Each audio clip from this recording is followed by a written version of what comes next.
hari ini setelah saya tahu namanya Bang Adis itu, oh Bang Adis begini, itu saya ikutin terus Bang Adis sampai saya itu tidur itu, sampai saya dengar perdebatan Bang Adis kemarin dulu ya, kemarin saya dengar, saya nonton YouTube, saya dengar terus Bang Adis itu berdebat sama Bang Suma. Jadi percakapan Bang Adis ini jujur ya, saya seorang muslim, saya tidak masuk logika dengan percakapan Bang Suma dengan Bang Adis. Justru Bang Adis itu saya dengar, saya ikutin terus.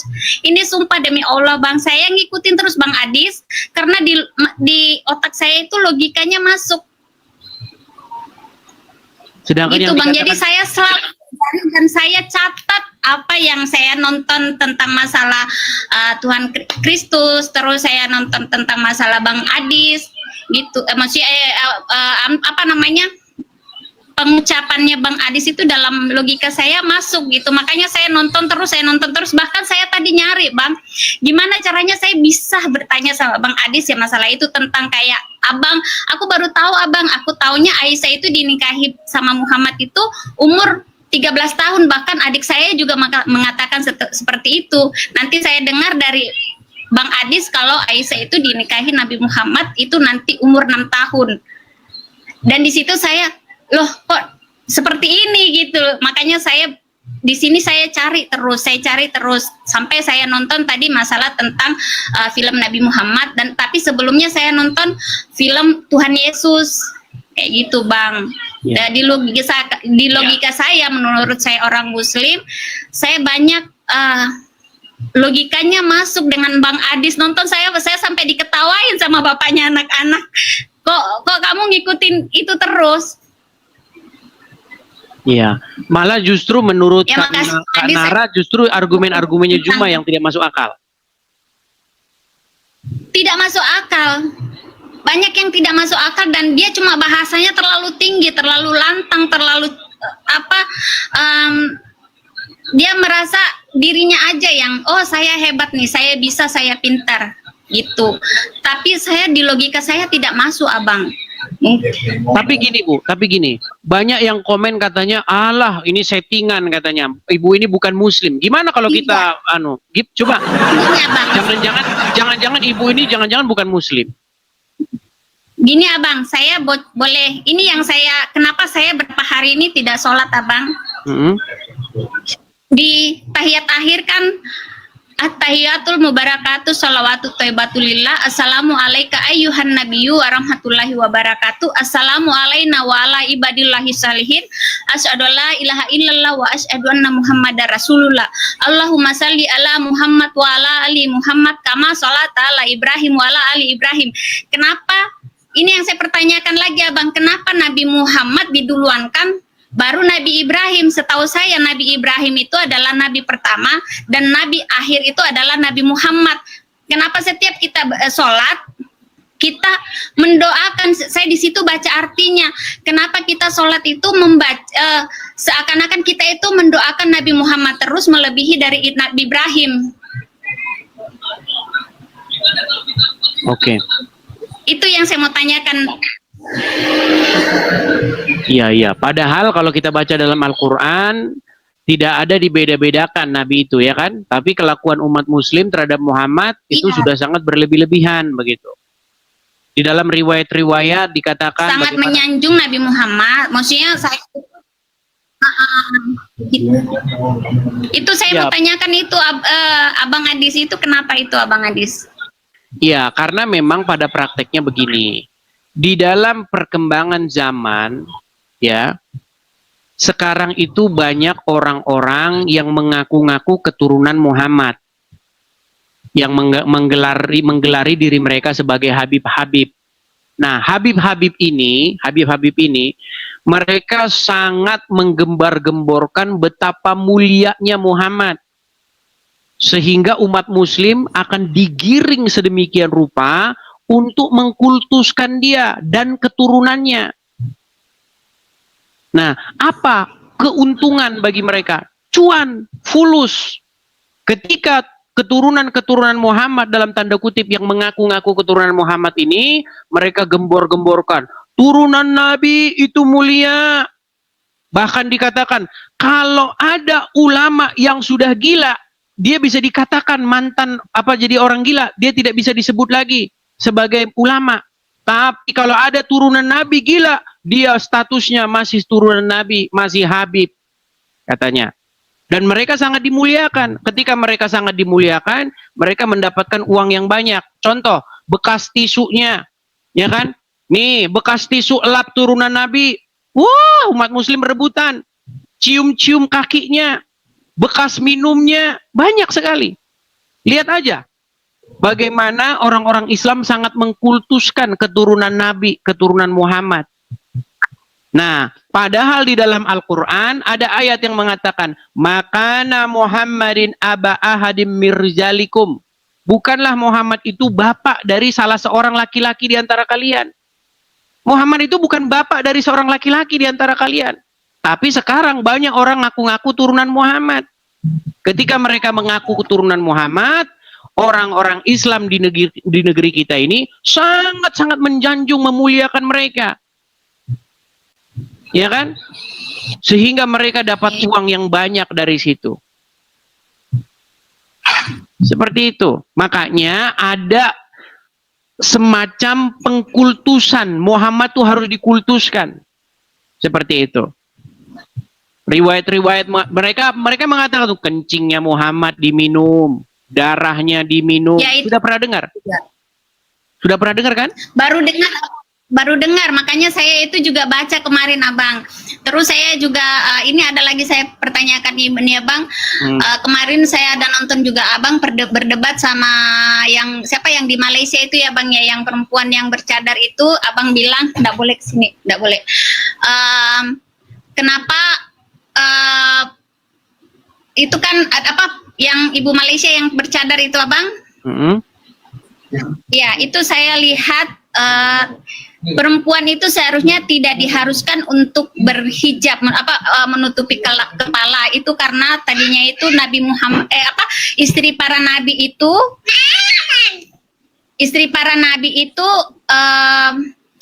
supaya ketahuan yang mana istri yang mana bukan, karena hampir semua faktor tubuhnya itu hampir sama, jadi diusulkanlah sama nabi untuk menutup kepala, Bu. Jadi Ya. tidak diharuskan untuk berhijab. Betul, betul. Jadi sebenarnya begini, hijab itu sudah salah dipahami oleh orang-orang Islam zaman sekarang. Dan itu kuat dugaan saya, itu adalah sebuah politik. Ya, mereka ingin mengukur sejauh mana kekuatan kaum muslimin. Makanya mereka tandai dengan pakaian seperti itu. Siapa yang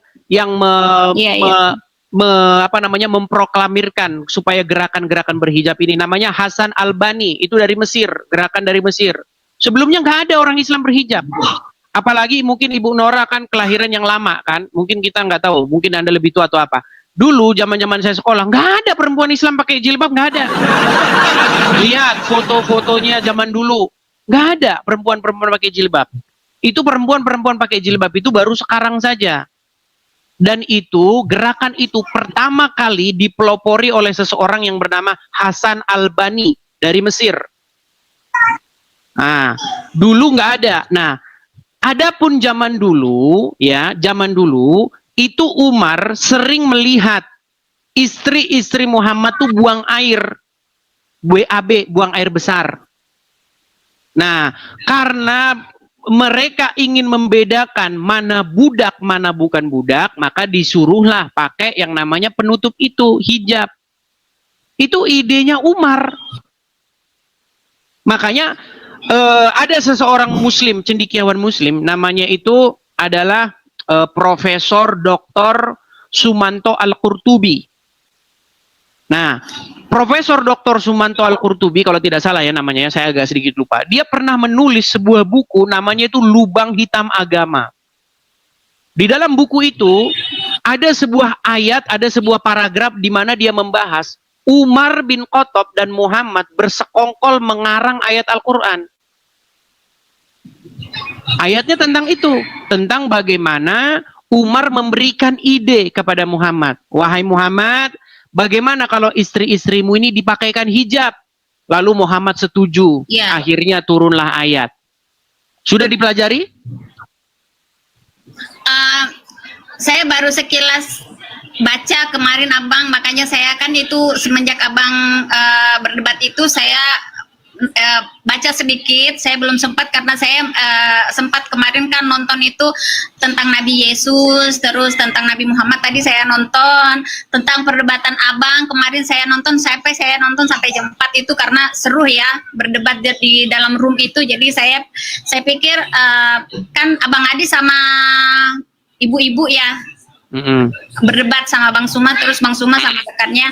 Jadi saya nonton, kok saya logikanya kok saya tidak masuk dengan Bang Suma, tapi saya logikanya lebih masuk ke Bang Adis. Jadi saya pelajari di situ terus. Makanya saya ini abang nulis banyak tentang masalah Nabi Muhammad, dan di sini saya juga belajar masalah tentang Tuhan Yesus gitu abang. Ya, ini salah satu contoh ya. Itu misalnya aja sih abang saya. Oke, ini sebelum Ibu Bu Nara turun ya, saya tunjukkan ayatnya ya. Ini bagaimana Umar di sini ya sebagai pencetus ide tentang ayat hijab itu. Nih ya, ini tertulis di dalam Sahih Bukhari 577 1. Ya, apa dikatakan di sini? Umar bin Khattab, karena kalau nomor hadisnya itu memang ganti-ganti ya, tergantung siapa yang nerbitin. Ya. Tapi intinya begini, dikatakan di sini, Umar bin Khattab pernah berkata kepada Nabi Shallallahu Alaihi Wasallam, tolong perintahkan para istri Anda untuk berhijab. Aisyah melanjutkan, namun beliau tidak melakukannya. Sedangkan istri-istri Nabi Shallallahu Alaihi Wasallam juga biasa keluar pada malam hari ke tempat untuk buang hajat. Nah, maka istri beliau Saudah binti Zama'ah keluar. Ia adalah wanita yang berpostur tinggi. Lalu Umar bin Khattab melihatnya ketika ia berada di majelis. Katanya, "Hai Saudah, kami mengenalmu." Sesungguhnya Umar menegurnya hanya karena dia ingin semoga ayat hijab segera turun. Kata Aisyah, memang tidak lama kemudian Allah Azza wa Jalla menurunkan ayat hijab. Jadi ayat hijab ini permintaannya Umar bin Khattab. Umar bin Khattab ini. Makanya Umar itu pernah bilang, Umar bin Khattab pernah berkata ya, nih saya tunjukkan. Ya. Kelihatan ini? Kelihatan? Kelihatan? Kurang gede bang, kurang besar. Tuh, itu ada di dalam hadis riwayat Muslim nomor 4412 ya. Nih sebentar. Hadis riwayat Muslim sebentar. Biar saya ketikkan di sini. Hadis riwayat Muslim nomor 4412. Nih. Saya tampilkan ya hadisnya.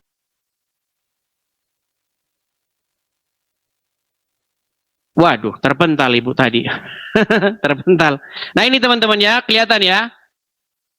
Oke, terpental Ibu tadi ya. Nggak apa-apa teman-teman, karena memang ada sedikit beban teman-teman ya. Kalau Muslim ingin mengutarakan kebenaran, itu banyak kena inbox, banyak ini bilang segala macam ya. Nah ini, saya tampilkan ya nih. Dari Umar bin Khattab nih. Nih, saya tampilkan saja langsung di sini. Nih, kelihatan ya. Nih. Perhatikan. Keutamaan sahabat Nabi nih.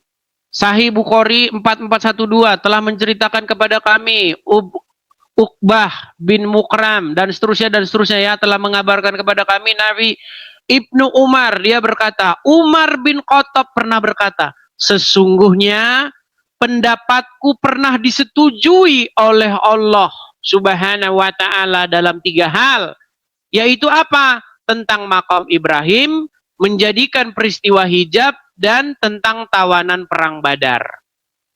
Nih, bagaimana Umar bin Khattab pendapatnya itu jadi ayat Al-Quran.